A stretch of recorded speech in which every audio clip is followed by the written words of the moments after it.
ويسوون تجين قيلها كلا دولة أفريقيا طبعاً نوفمبر لبضكون سنة كتب نوعها على دشي برلمان ككوفور قلبات سوماليا بينات هاي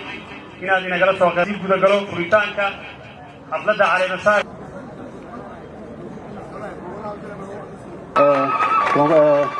dowladda federaalka koonfur galbeed waxay maanta noo tahay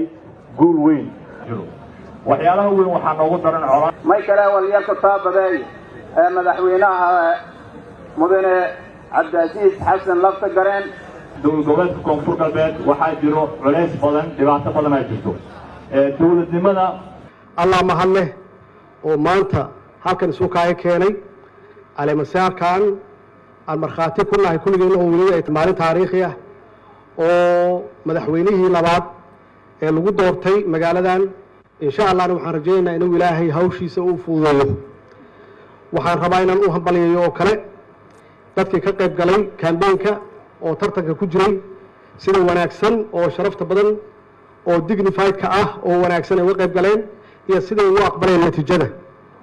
iyo ciidamada qalabka sida Soomaaliyeed iyo ciidamada AMSOM ee Itoobiyaanka ah ee halkan jooga oo sugay ammaankii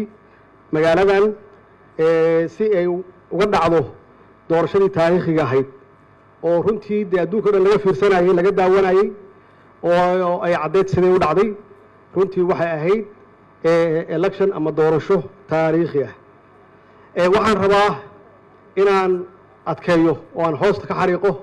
hadalkii madaxweynaha uu yiri cabdiasiis maxamed xasan lafta gareen iyo madaxweyne ku-xigeenkii maxaan ku raahdaa Puntland hadalkay yiraahdeen oo ahaa inuu isbedelay xiriirka dowlad goboleedyada iyo dowladda federaalka ah waana soo dhawanaynaa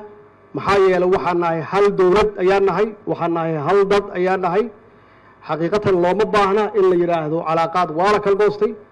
looma baahna shaqadii waa joojinay looma baahna maxaa yeelay waxa loo shaqeeyo waa shacabka Soomaaliyeed waxa dhibaatadu hayso waa shacabka Soomaaliyeed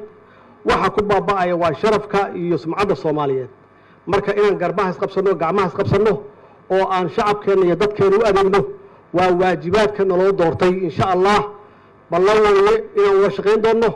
ummadeena aan u shaqeyn doono والسلام عليكم ورحمة الله وبركاته.